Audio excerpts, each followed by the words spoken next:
The mean of the percentage of the people who say video games can cause real-world violence and aggression is 57.5%, and the percentage of the people who say that video games do not cause real-world violence and aggression is 42.5%. This tells us that 15% more people believe that video games cause real-life problems than people who do not.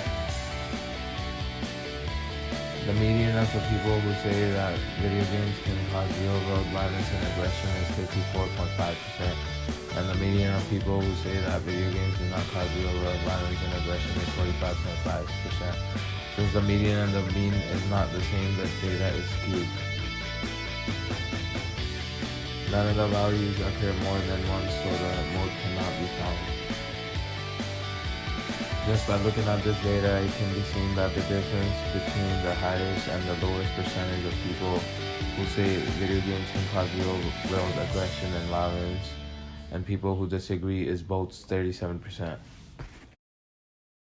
The IQR for people who say that video games cause real-world problems is 23.5, and the IQR for people who disagree is 19. We can tell by looking at the data that the mean of the percentage of the people who say video games can be used to let out frustration and anger is 58.75%, and the percentage of people who say that video games cannot be used to let out frustration and anger is 41.25%. This tells us that 17.5% more people believe that video games can be used to let out frustration and anger.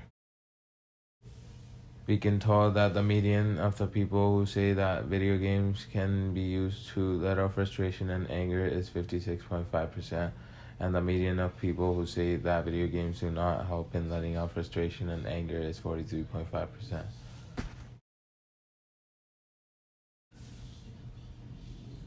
None of the values occur more than once, so the mode cannot be found. This data tells us that the difference between highest and the lowest percentage of people who say video games can be used to let out frustration and anger is 23%, while the range of the people who disagree is 24%. It can be seen that the IQR for both of the data is 11.25.